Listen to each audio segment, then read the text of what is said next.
Are you wondering why you're not making enough videos or creating more videos more quickly? In this video, I'll walk you through a few productivity hacks that will ramp up your workflow and get you to make more videos in a less stressful environment. This is Nader from Prodvigate, and here we're all about growing on YouTube through video. So if you're new here, I suggest you hit that subscribe button and click the notification bell so you don't miss out on any of our future content. First of all, one of the most important things before you begin to make any content, you need to make sure that you're working in a tidy place. Making videos in a messy place will make you super stressed and it will take much of your mental space. So tidy up your room where you shoot your videos and make sure that you have everything put in place. Research in the journal Management Decision reveals that people who work in neater workplaces, they have fewer chances to make mistakes. The study published in 2013 assigned two batches of students the same tasks, and the first thrived in a well-ordered lab while the other toiled in a messy one. The students in the latter group made more errors in their output. The study concludes that messiness affects accuracy, which can be a disadvantage in a field like social media for sure. Now that we got this out of the way, the second step is to make sure that your camera gear, your cell phone, and your laptop are fully charged from the day before. I hate to admit that I learned this the hard way because sometimes when it was time for me to shoot my videos, I found out that my camera wasn't charged and I had to wait a couple of hours to film my videos. And this wasn't really the nicest thing ever because that had me stressed out that day because I was running behind schedule. But right now I always make sure that my camera is fully charged and my microphone and my lighting are okay, so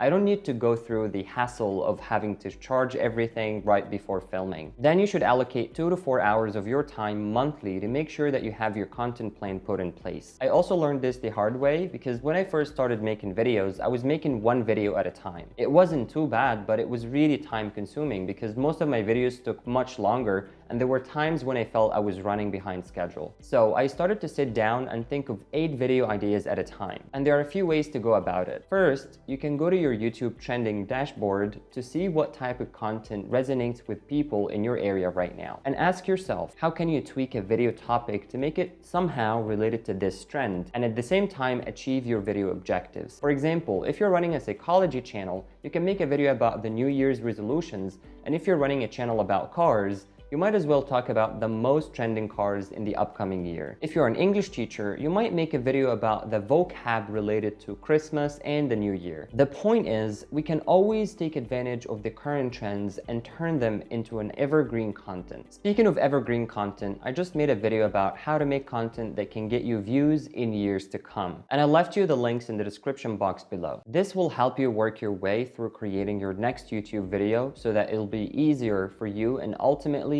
you can get more views and subscribers and remain consistent here on the platform. The next step is to actually create the title of the videos first. I originally started out as a blogger and a writer, and in fact, we used to write our articles first and come up with the titles later. So it's a little counterintuitive for me and maybe for you. That's important here on YouTube because guess what people read first before they watch any single moment of any video that you've published here on YouTube? They read the title. And if you have a clickable title, and that's really the whole purpose of the title is just to get people to click on it, so you're more likely to get more views, obviously. But what happens is that this will trigger YouTube to send out your videos to more people because what happens is algorithmically, you're gonna have a higher click-through rate. So what happens is when you publish a video, it's gonna send that video to people who are subscribed to you as well. Some of them at least. And then it's gonna send them to other people based on search and based on whoever they think it's out there on YouTube right now who might be suitable to watch this type of content based on their other viewing interests. And it's gonna be based largely on the title, the tag, the description, and a whole bunch of other factors. And one of these factors that's gonna prove to YouTube that your video is suitable enough to send out to other people is your click-through rate. So the amount of people that they send that video to out there in the YouTube world and the percentage of people who see that and then click on it, that's your click-through rate. So you have your impressions and then you have your click-through rate. The higher that your click-through rate is, the more signal for YouTube to share this with even more people on the platform, because ultimately that gets you more people to watch more of your videos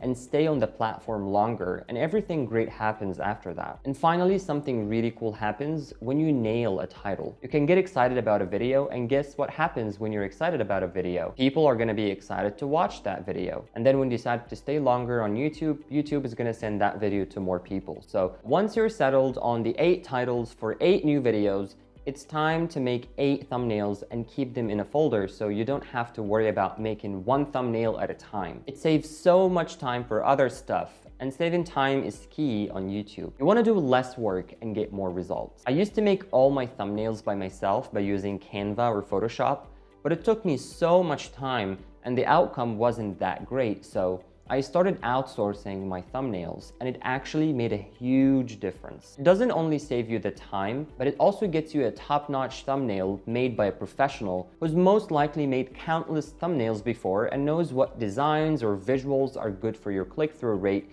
depending on your audience and your content. If you don't have the resources, you can still make great thumbnails by yourself by using presets on Canva or Photoshop. But outsourcing them is gonna 10x your click-through rate for sure. And that only depends on whether you picked a professional thumbnail maker or not. Now that we've sorted out the titles and thumbnails, it's time to start scripting and filming your videos. I don't wanna get into scripting in this video, but I made a recent video about writing scripts, and I left the links below in the description box, so check it out after this video. So after you've scripted your videos, it's really important to shoot a few videos at a time. It usually takes 1 or 2 hours to prepare yourself before you shoot any videos and prepare the lighting, the camera, and make sure that you look good on camera. And that takes a ton of time. Now imagine doing that multiple times a week for each and every video you create. That's a lot of wasted time. But instead, make sure you have 2 to 4 videos ready for filming, and make sure to take 15-minute breaks in between to recharge. So if you're gonna be reading from a teleprompter, you want to practice your scripts at least once before shooting them, just to familiarize yourself with the type of video you're making so it can come across natural and not like news anchors. And that will get you to shoot the video quickly so you don't have to edit hours and hours of raw materials later when you're editing. Cutting and trimming a 60-minute video isn't like a 30-minute or a 20-minute video. It does take time to create and edit, and we always have to put this into consideration when creating content. A bonus tip here is change your outfit for every video. If you're filming 4 videos at a time, you want to change your outfit or your t-shirt to create the illusion that your videos were shot at different times. Otherwise, people will notice one outfit in all your videos, and that's not good. And you can even change the place you shot your videos at every time. If you filmed one video in the bedroom, maybe shoot another one in the living room. This hack does help create the illusion that you shoot those videos separately, which can help your viewers get more entertained from a visual perspective. And the last tip I want to leave you with today that will 10x your progress on YouTube is hiring a team. If you have the resources, if you hire 1 or 2 people to help you, you're gonna have so much time for creating more content. Most successful channels make a video a day, and that's why they're huge. But I'm not saying that if you run your channel by yourself, you're not gonna get anywhere. That's not true. But having a team that helps and supports you is gonna make a huge difference in terms of productivity and quality. So once you have the resources, you should get someone on board to help you. Do it and you'll thank me later. That's it for this video. If you have more productivity hacks, please make sure to leave them in the comment section below. And if you like this video, please give it a thumbs up and click the notification bell. Thank you for watching, and see you next time.